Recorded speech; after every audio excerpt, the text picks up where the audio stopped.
6 months ago, a war broke out in Ethiopia between the Tigray, TPLF, and the Ethiopian army. This war sucked in several armies across the Horn of Africa. It sucked in the Somali army, Eritrean army, Sudan army, Egyptian army. That is where the situation is. It has not only sucked in the African countries, it has also sucked in external operators. Those who support Tigray, and those who support Ethiopia, and those who are against Ethiopia, and those who are against Tigray. This situation has moved from a normal situation of a war that could be ended to genocide that has been committed against the people of Tigray, as alleged by United Nations High Commissioner for Refugees, the United Nations General Assembly, the United Nations Secretary General, in his very many broadcasts that he has made, pleading with the people of Ethiopia, the government of Ethiopia, to stop the war. But is it Ethiopia itself alone, or we have other hidden key players who have actually come to torment Africa? Are these the hidden players? Are they the ones who are the beneficiaries? Who are the beneficiaries of this war? Is it the people of Tigray? Is it the people of Ethiopia? Is it the Africa? Is it the region? Coming back to Somalia, the situation in Somalia becomes complicated day and day in, day out. We thought we had a reprieve. An election was going to be conducted. I think our reprieve was short-lived. The situation has changed. And in Somalia, the government rejected proposals of UN, of proposals of African unity. Furthermore, across, I am very Boko Haram died, and I hope he has gone to meet 72 virgins, whatever he was carrying and saying. Thank you very much. But don't we know who are the leaders of Al-Shabaab? Who are they? Who funds them? Where do they get these new uniforms? How can these people have a similar uniform than some of the uniforms in some of the Gulf state countries? And we watch it, we see it, we play our videos. Have we gone down to find out who has been supporting, supplying, and equipping these people to come and kill the people in the Horn of Africa? As I come to a conclusion, one of the most worrying situations is that the United Nations agency itself, called the International Court of Justice, is going to make a ruling sometime in September about the maritime dispute between Kenya and Somalia. What preparations have the UN and what preparations have the people in the region, the Horn of Africa, made in case the ruling or the adversary note, which could not be enforced, affects one of the parties? I submit that the Horn of Africa needs help. The Horn of Africa needs a very good salvation. A salvation that will bring Africa to a better place. But how can we find a solution to pacify wars in the region?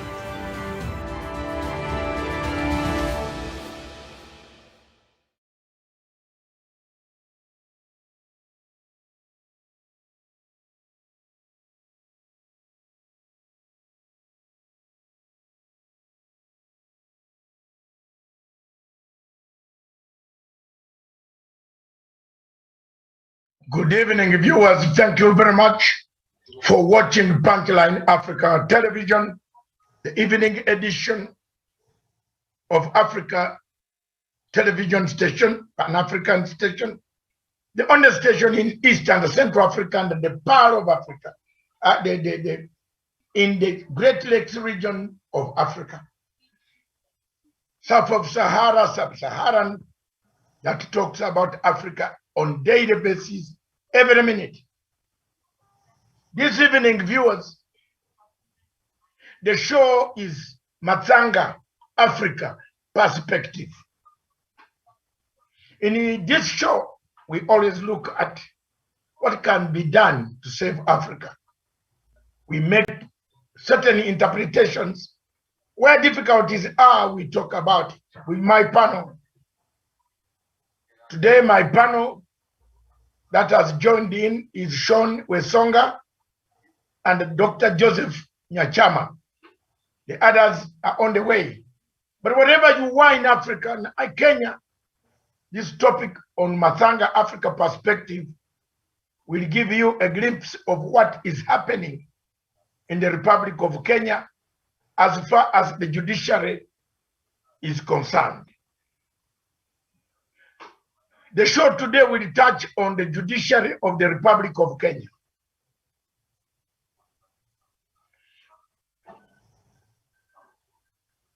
Last week, President Uhuru Kenyatta of Kenya appointed 34 judges sorry.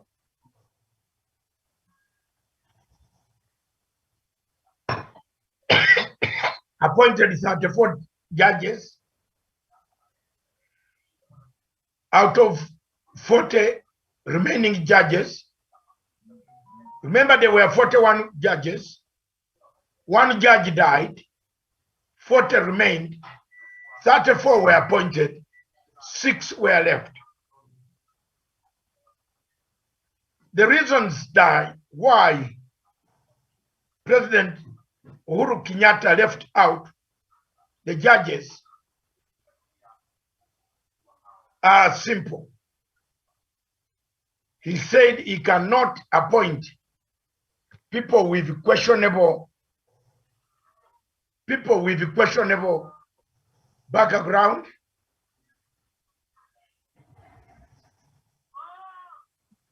people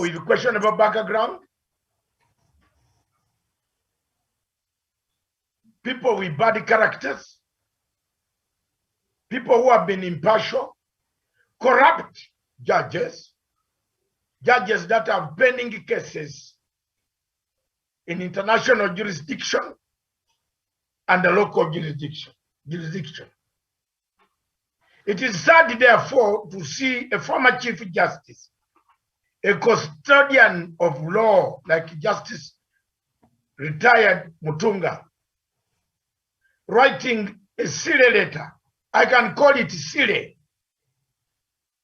Silly in the sense that the president cannot go and direct the JSC on what can be found out from those judges.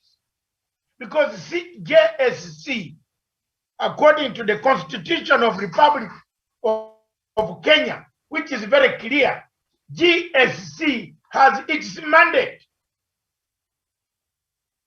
Its mandate is to interview, recruit, supervise the judiciary and the courts to make sure that it appoints, it recruits judges, interviews judges, scrutinizes judges, study their backgrounds, and throw the list, send the list to article. And I want Kenyans to understand me and the international community. This is a Commonwealth law. That's why it is called common law. Article 166, which is very clear, because what kills most Africa is we don't read these articles and we don't have even a glimpse of what they mean. Article 166.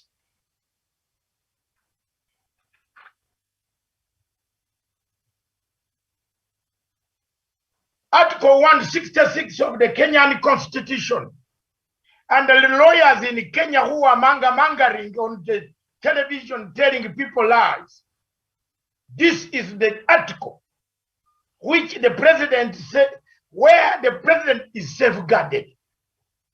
It says, appointment of Chief Justice, Jupiter Chief Justice, and other judges. 1. The president shall appoint, and I'm saying shall appoint. You see, most of the lawyers in Kenya are stuck to the word shall appoint, but they don't read the entire article. When does the president arrive? When it comes to the Chief Justice, the president only appoints the Chief Justice after the Parliament of the Republic of Kenya has endorsed the Chief Justice and approved him. That is Article 166A. Article 166B. All other judges are appointed in accordance with the recommendations of the Judicial Service Commission, and the market are appointed in accordance with recommendations. Recommendations don't stop. And let's get this education very clear. They don't stop anybody looking at your application. If it has been passed, the final general manager of the company will look whether he has money in account or not. You can get a traveler's check or a letter authorizing you to go and draw money. But there are two people who sign your check. The general manager will look at the account. The accountant could approve, or the general manager could approve, but the accountant could say, I am sorry, I don't have money on account. You are not going to kill the accountant. Therefore, President Uhuru Kenyatta is not a branch manager of KBC, Kenya Commercial Bank. President Uhuru Kenyatta is the chief executive of the entire three arms of the Republic of Kenya governance. Article 166(2)A.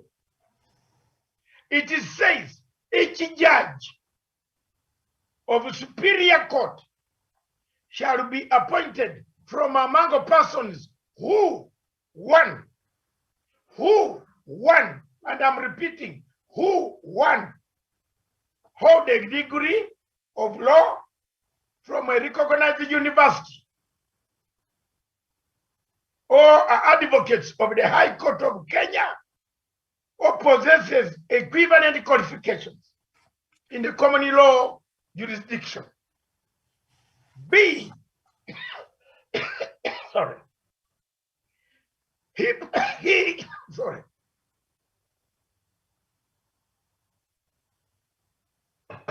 He or she possesses the experience required as clause 3 and 6 as applicable in Kenya or in another Commonwealth law jurisdiction. The most important and the key issue here, which the president should not even bend, is 2C, 166 2C. The president shall appoint a person who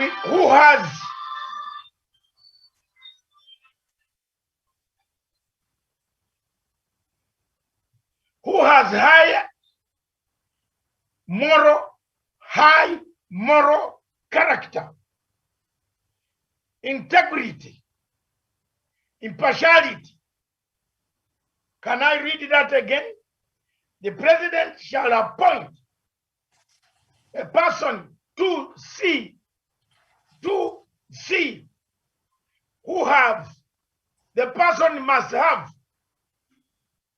let's say for this case, Oduka must have high moral character. Muchelule must have high moral character. All the judges there must have high moral character. They must have integrity and they must have impartiality. Viewers, and the rest of the article is not necessary for us this afternoon or this evening or afternoon, wherever you are in London, in Washington, in South Africa, in wherever you are listening from. Therefore, having looked at 166(2)(c), President Uhuru Kenyatta had all the energy. And the president, it is not the role of President Uhuru Kenyatta to take intelligence reports to the JSC. Can the JSC show any letter that they wrote to the Director of Intelligence seeking that information? Where? When was it dated? Don't write it now. Don't write it now. Is there any letter that came from JSC seeking information from EACC, from the Director of Intelligence of Kenya, or from the DCI of Kenya? If that letter exists, we shall see it in court. We want it. That letter doesn't exist. Therefore, my listeners, brothers and sisters, the President of the Republic of Kenya was right. The President of the Republic of Kenya was right and is right today up to the end. And Your Excellency, don't give up. Your Excellency, don't reverse. There is no, it is not your role to interfere with the JSC, what they do. You have simply done what Article 166 tells you to do. You washed off your hands like a Pontius Pilate washed off his hands and said, return Jesus to Herod. When Herod also saw Jesus had no case, he said, you are not talking. He got his cloth, a purple cloth, and gave it to him and told the guards to take him back to Pontius Pilate. Pontius Pilate said, I find no crime, but if you want me to crucify, to sentence this man, I'll do it, but bring me water and I wash my hands. That is a symbol that the president did.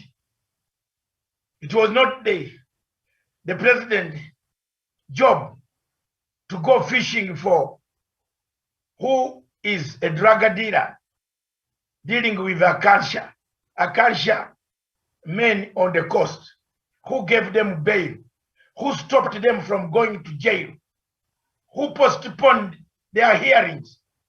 That evidence is there in 1, in public domain, 2, on paper, 3, in America. The FBI are looking for people. FBI want some people from Kenya to go and answer charges in Kenya. What else do you want the President of the Republic of Kenya to do?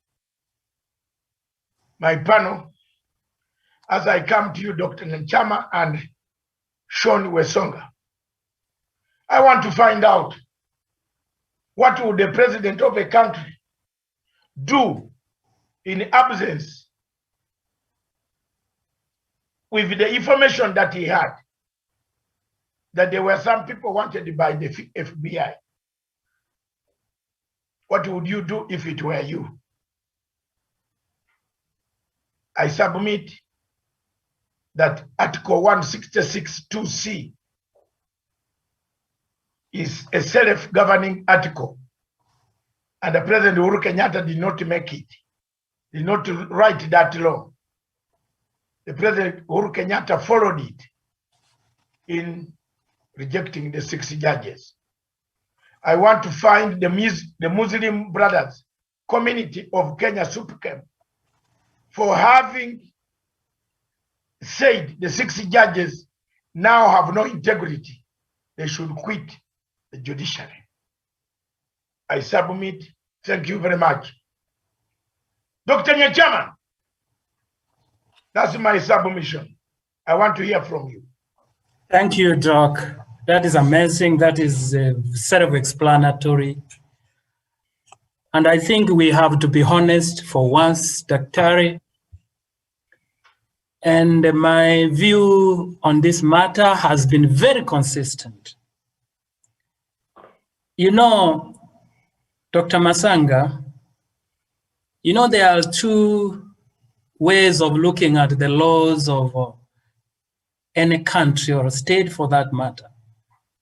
There's what we call the residual law and the inherent. You know, the residual law is where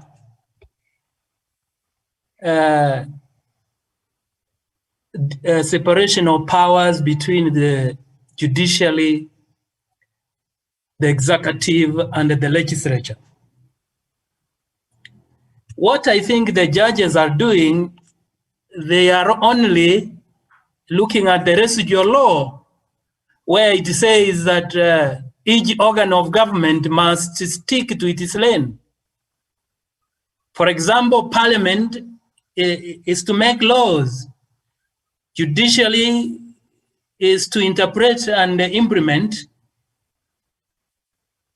And they expect also the executive to stick to its lane.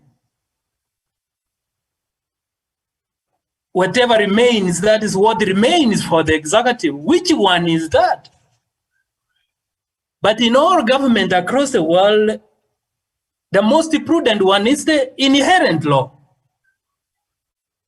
which I think the President of the Republic of Kenya is applying.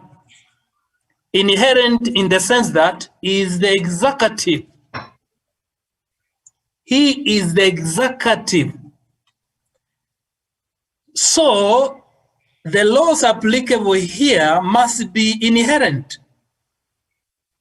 And in fact, allow me, Dr. MATSANGA, to say, there is one aspect people ignore. The oath of office of the President of the Republic.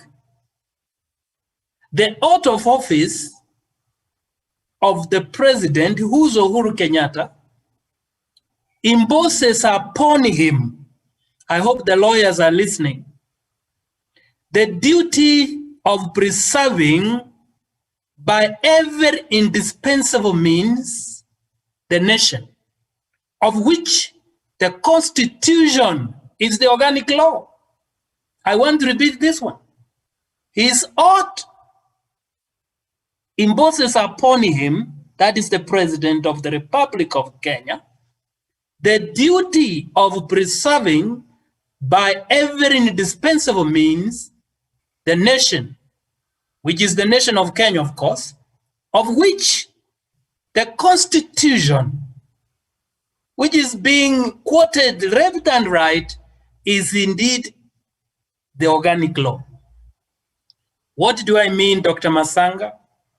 As per the article you have just read, 2C, if then the oath imposes upon him to preserve in every dispensable means, before he appoints, if any matters arises, that the people who are going to hold an office of that judge of that caliber is put into question the integrity of the officer, he cannot act in a reckless manner to appoint a person whose integrity is in question. By so doing, you know, Dr. MATSANGA, he could be then putting the nation at risk. In this case, His Excellency the President, he took an oath of office that he shall dispense his duties without fear or favor. And the matters have emerged at the point of appointing that goes to the root of the integrity of certain officers or judicial officers. He cannot look at the side and leave people serve a beautiful nation like ours of that character.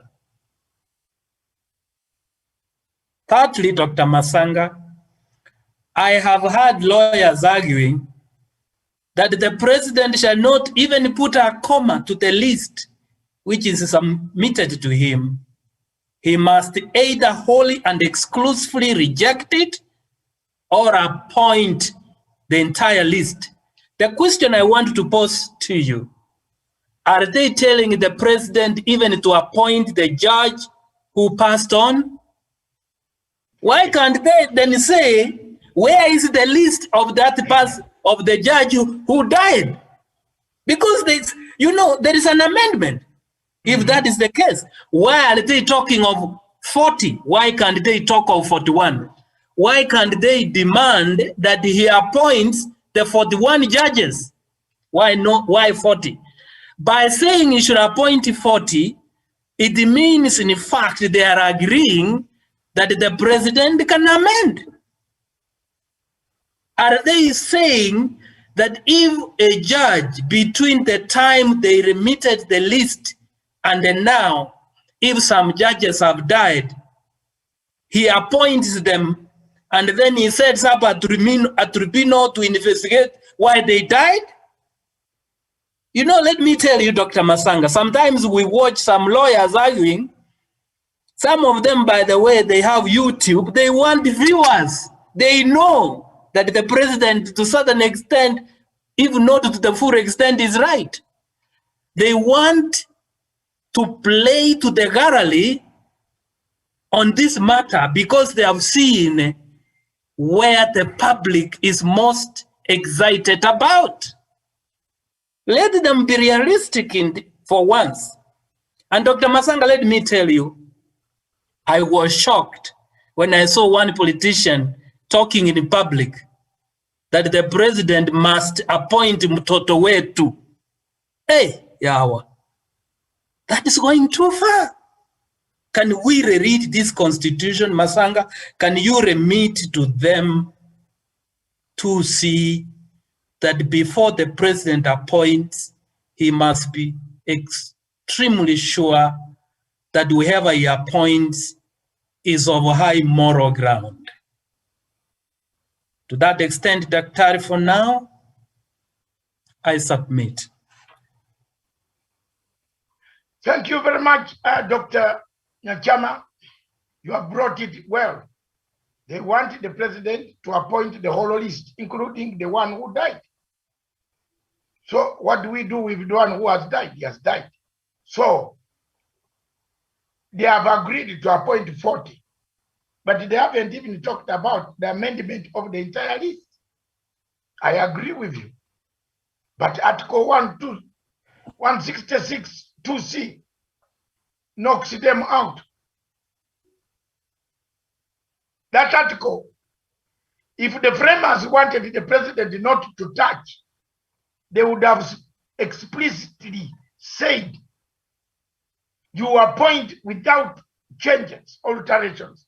Don't say you shall appoint. When then you give the man the whole article to enjoy, to find out that there is some kasoro. Jaji wawili watatu wako na kasoro.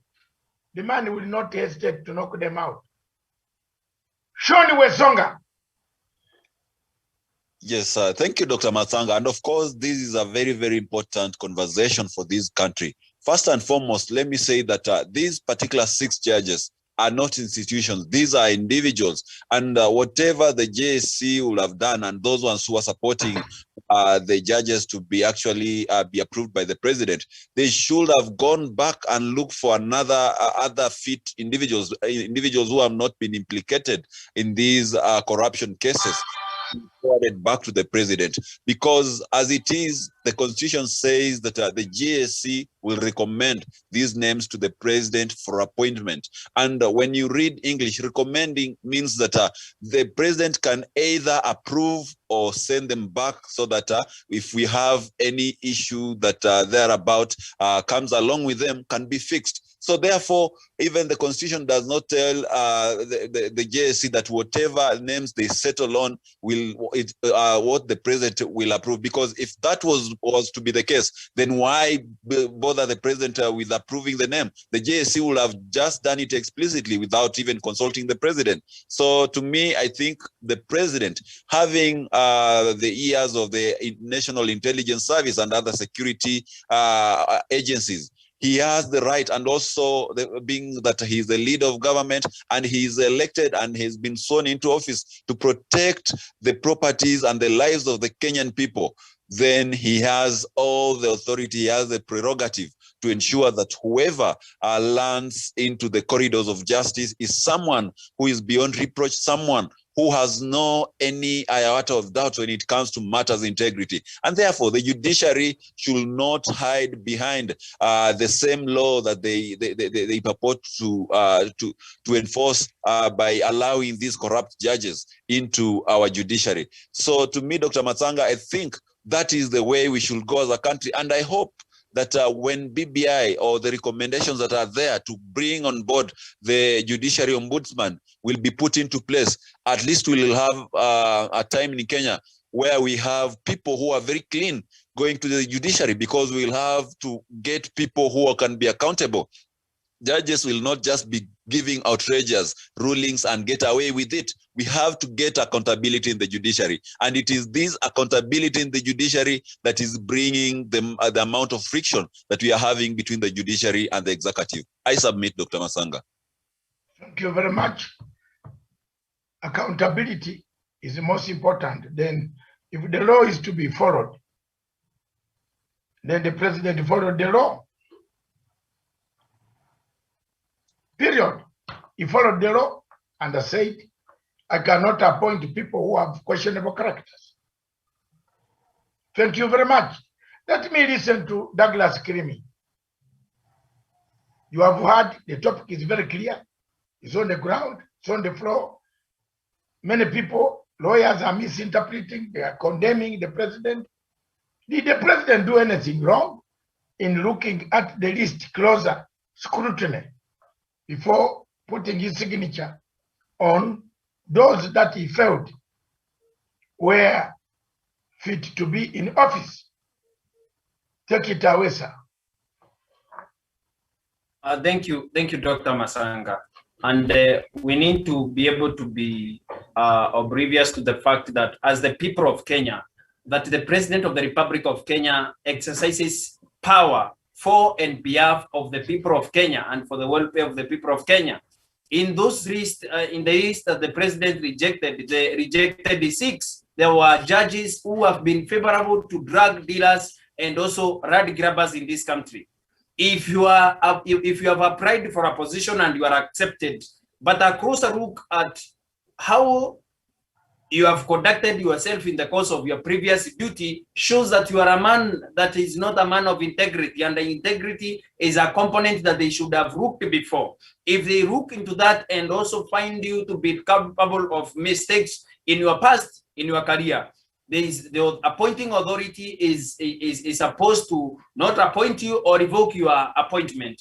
So the president did not do anything wrong. He saved the Kenyans, people who are rogue judges who are rogue, and they should be wrong. The category of rogue judges. Nobody should compel the president to do something that is wrong, morally wrong, something that cannot be accepted even by the people of the Republic of Kenya. At the end of the day, it is as the people of Kenya, the ordinary people who continue suffering under the rogue judges, who continue giving out orders that continue shepherding and also protecting drug dealers in this country, Dr. Masanga, and also killing the future of our children. The many people who have lost their lives to drugs in this country, who their lives to the judges who continued protecting those drug dealers, who have today gone to the US and also suffered a blow in their cases and also been sent to prison. There is no one with the right conscience, any right-minded Kenyan, any Kenyan who is patriotic to their country and to their motherland.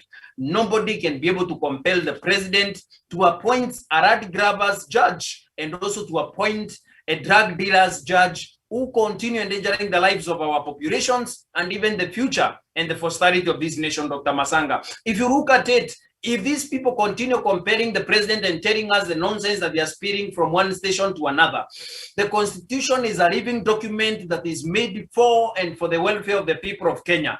And if the welfare of the people of Kenya is wretched, Dr. Masanga, that Constitution cannot be said to be working for the people. Constitution is not a static document. It is a living document that should be living alive to the facts that the people of Kenya, their lives are supreme and their voices are supreme, Dr. Masanga. For example, in the coastal province of Kenya, we have the former coastal province of Kenya. We have a constituency of young people who have lost their lives and also who continue, who are going to lose their lives in the coming days because of the menace of drugs. But we have a rogue judge in that list of, that is called the list of it, the 6 judges who are not appointed, who has been protecting those drug dealers and also their surrogates, Dr. Masanga. The same risk as a judge who continues protecting rat grabbers in this country, especially in Karen. Dr. Masanga, honestly, the Constitution of the Republic of Kenya cannot be a yoke that continues chaining the hopes and aspirations of the young